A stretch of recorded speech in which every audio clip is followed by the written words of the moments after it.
नमस्कार, प्रणाम। मैं हूं मधुबाला। आप देख रहे हैं एक न्यूज 24। बता दें आपको, नीतीश कुमार, बिहार के मुख्यमंत्री नीतीश कुमार और चिराग पासवान, केंद्रीय मंत्री चिराग पासवान की बड़ी बैठक हो रही है।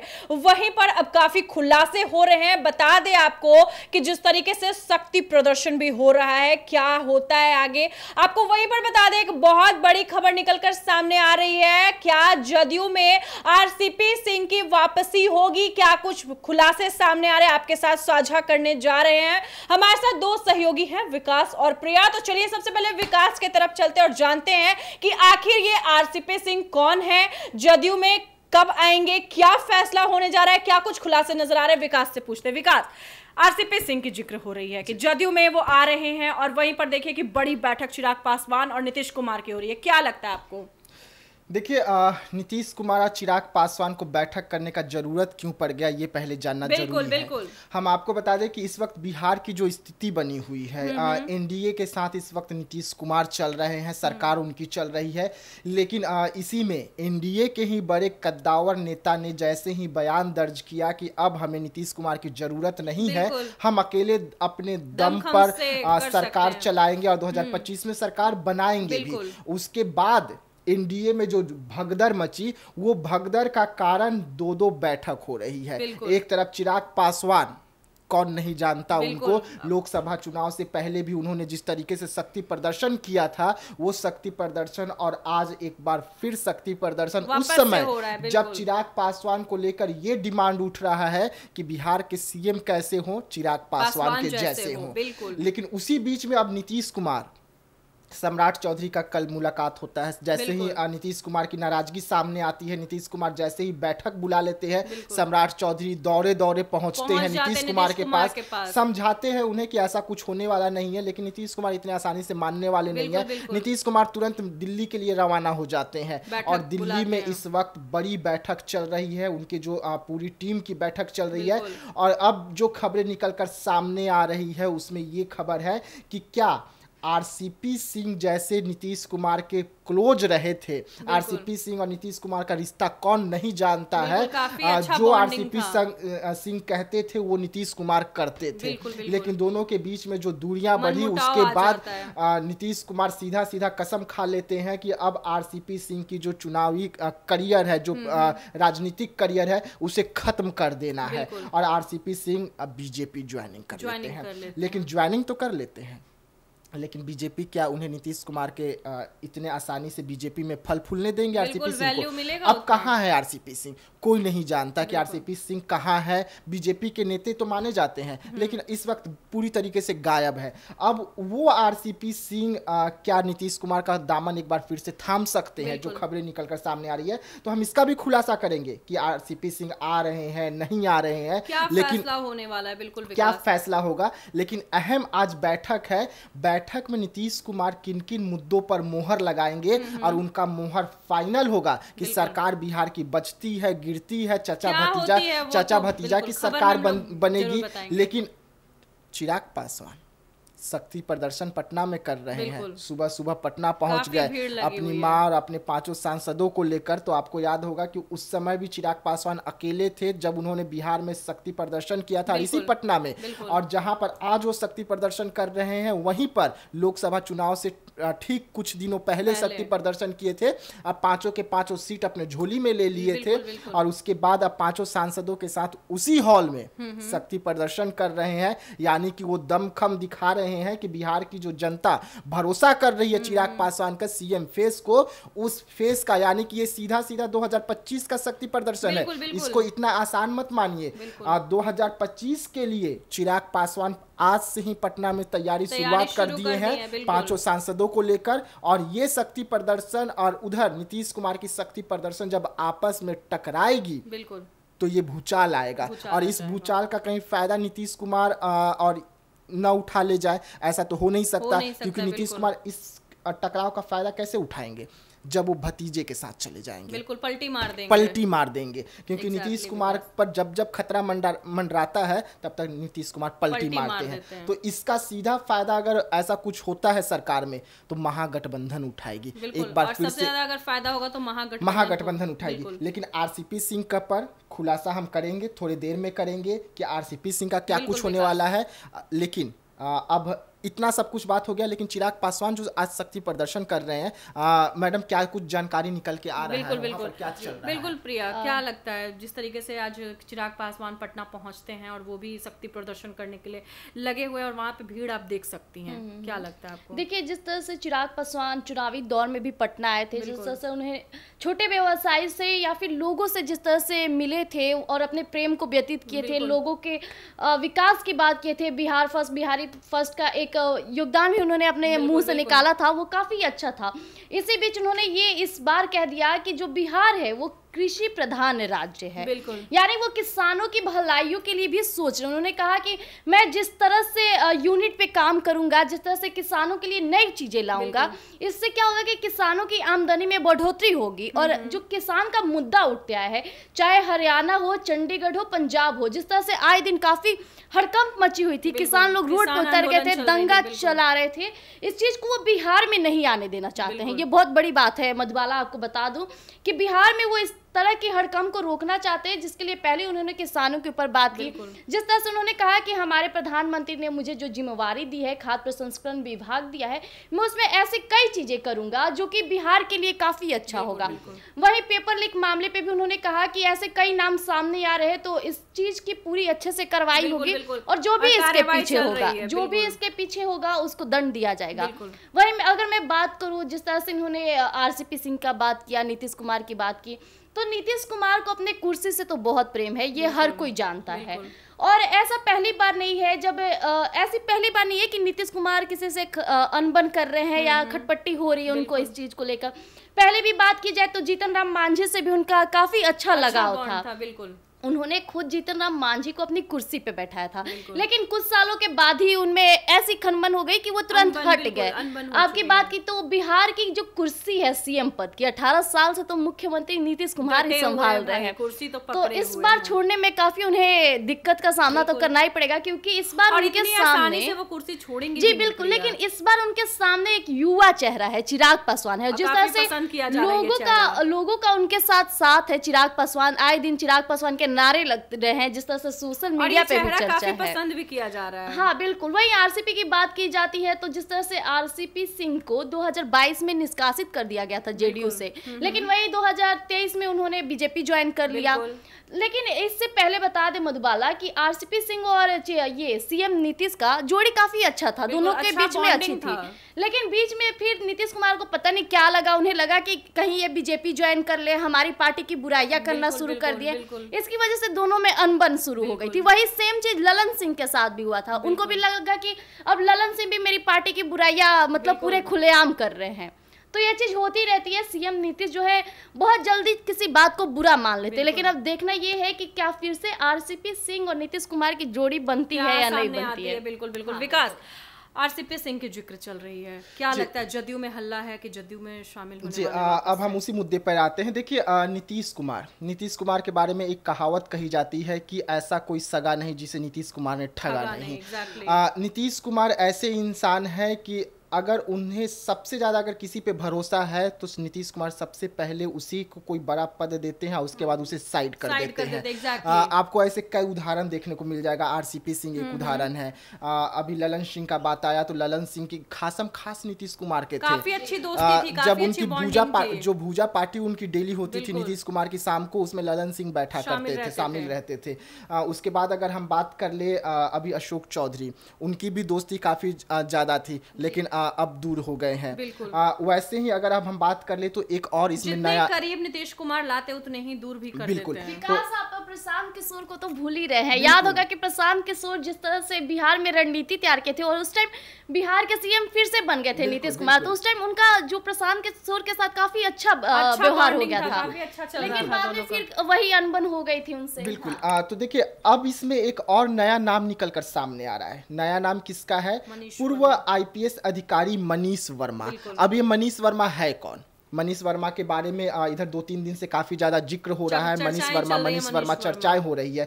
तो हम आपको बता दें कि मनीष वर्मा वो इंसान है जो इस वक्त नीतीश कुमार को रास्ता दिखाते हैं, यानी कि सलाहकार है, उनके सलाहकार हैं। नीतीश कुमार को हर एक रास्ता वही बताते हैं, कब क्या बोलना है, कहाँ चलना है, किस पार्टी के साथ गठबंधन रखना है, किस पार्टी से गठबंधन तोड़ देना है, किस मंत्री। बिल्कुल। तो अब उनके बारे में बताया जा रहा है, मनीष वर्मा के बारे में, कि आज जो बैठक हो रही है उस बैठक में मनीष वर्मा को बड़ी जिम्मेदारी दे सकते हैं नीतीश कुमार। वैसे में अगर नीतीश कुमार उन्हें बड़ी जिम्मेदारी देते हैं तो ललन सिंह का क्या होगा? बिल्कुल, ललन सिंह तो साइड हो जाएंगे क्योंकि इस वक्त अगर नीतीश कुमार की पार्टी का हम बात करें तो नीतीश कुमार, उसके बाद ललन सिंह, बिल्कुल यही दो सबसे बड़े चेहरे निकलकर सामने आते हैं। लेकिन अब अगर मनीष वर्मा को नीतीश कुमार प्रोजेक्ट कर रहे हैं, आगे ला रहे हैं, तो यानी कि ललन सिंह के साथ रिश्ता तोड़ रहे हैं। ललन सिंह पर गंभीर आरोप पहले भी लगे हुए थे। तो अब हम आपको बता दें कि मनीष वर्मा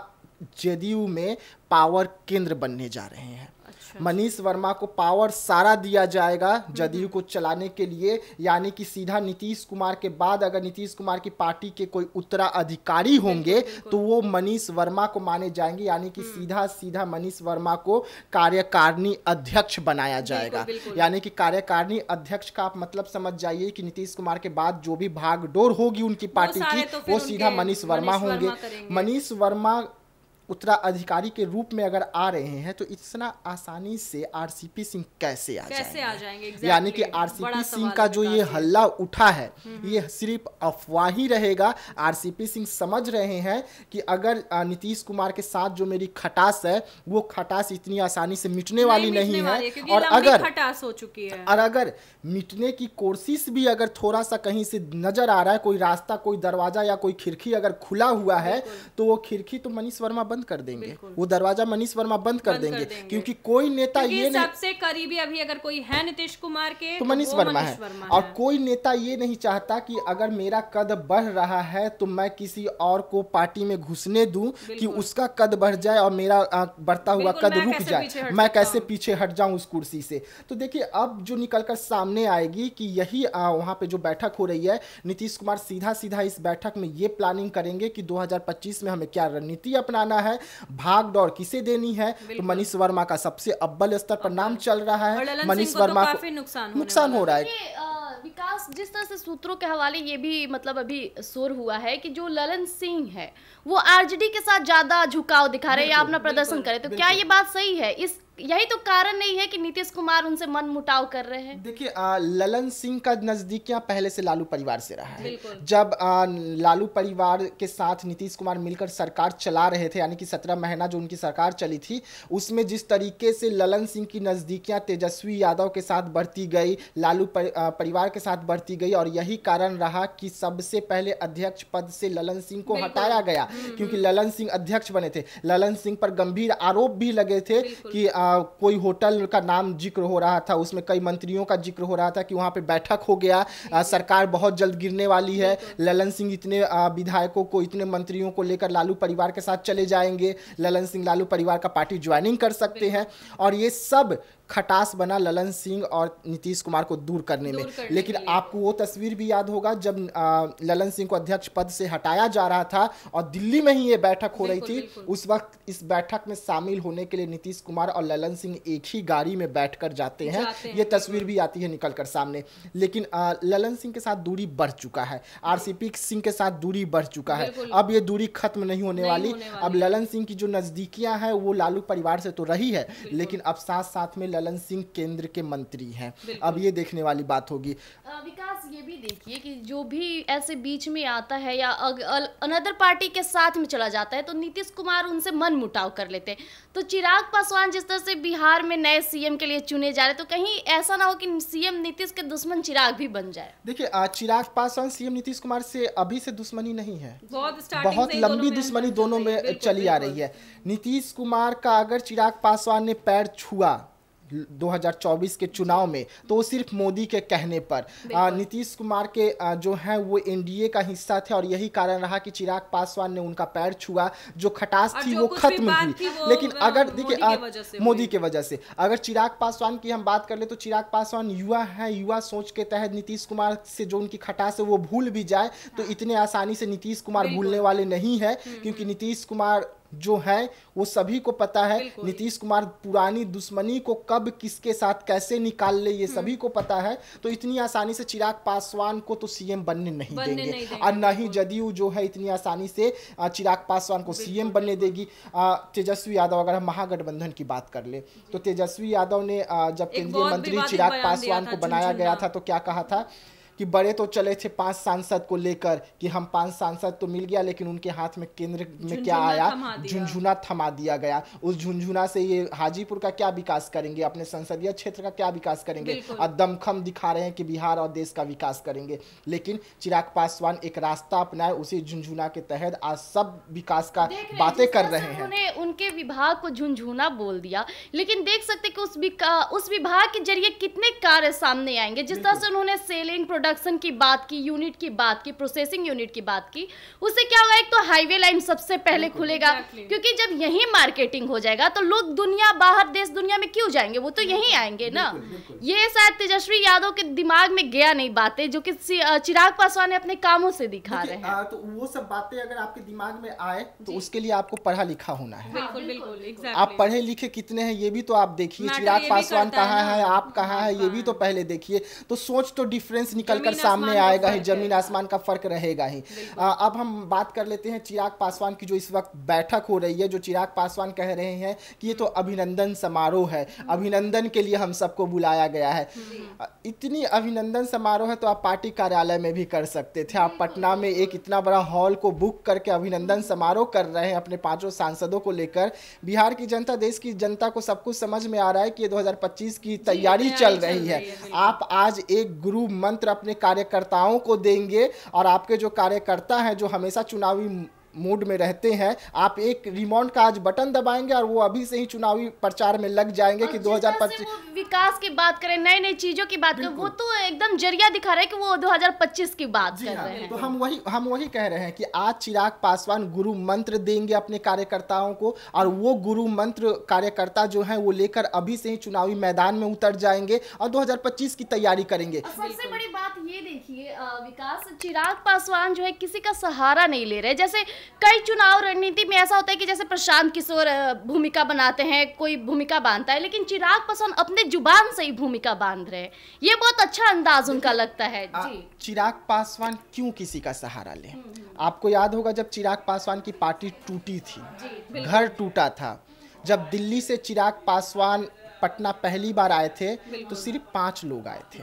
उनके साथ चिराग पासवान थे और 4 जो छोटे छोटे कार्यकर्ता थे, राजू तिवारी जैसे जो अभी बहुत बड़े पार्टी के नेता बने हुए हैं, ऐसे 5 कार्यकर्ता उनके पास बचे हुए थे और वो 5 कार्यकर्ताओं के साथ मिलकर चिराग पासवान अकेले अपने दम पर जब इतनी बड़ी पार्टी खड़ा कर सकते हैं, 5 सांसद बना सकते हैं, तो आपको जीत हासिल कर सकते हैं, मोदी के हनुमान बन सकते हैं। तो क्या आपको और हमको ये लगता है कि चिराग पासवान को किसी का जरूरत है? जब नीतीश कुमार की इतनी बड़ी पार्टी जो 18 साल से बिहार में शासन कर रही है, उसे 2020 के विधानसभा चुनाव में 3री नंबर की पार्टी बनाकर छोड़ दिया चिराग पासवान ने, तो उन्हें किसी की जरूरत है। और नीतीश कुमार को ये बात का अंदेशा है कि अगर नीतीश कुमार को कोई खत्म करेगा बिहार में तो वो चिराग पासवान है। और यही कारण है कि नीतीश कुमार आज बड़ी बैठक कर रहे हैं, जवाबदेही देंगे आज वो सभी को कि आपको ये मुद्दे लेकर मैदान में उतरना है कि हम महागठबंधन को तो धूल चटाएं, उसके साथ साथ चिराग को मजाकिया तौर पे लिया जाए तो देखिए एक तरफ चिराग बिहार आते हैं और सीएम नीतीश दिल्ली भाग जाते हैं। या अगर इसको एक मीम्स की तरह लिया जाए तो देखा जा सकता है कि चिराग तो बिहार में सीएम पद पे आ गए, जो नीतीश कुमार है वो भाग गए दिल्ली, है कि नहीं? राज्यपाल मान लीजिए कि वो राज्यपाल बन जाएंगे, वो राज्य में राज्यपाल बन के चले जाएंगे और सीएम बिहार का सेवा करेंगे चिराग पासवान बन के, तो ये हो सकता है। लेकिन देखिए अभी नीतीश कुमार आज जवाबदेही देंगे सभी को कि चिराग महागठबंधन को तो हमें टक्कर देना ही है, मेन हमें टक्कर देना है किसी को तो चिराग पासवान को देना है। चिराग पासवान जो हमारे पार्टी को तीसरी नंबर का पार्टी बना दिए हैं, अब उसे कहीं वो चौथी पांचवी पर न ले जाके छोड़ दे, ये जवाबदेही होगी। और अगर हम बात कर ले मनीष वर्मा की, तो मनीष वर्मा को बड़ी जिम्मेदारी नीतीश कुमार आज देते हुए उनके सलाहकार हैं।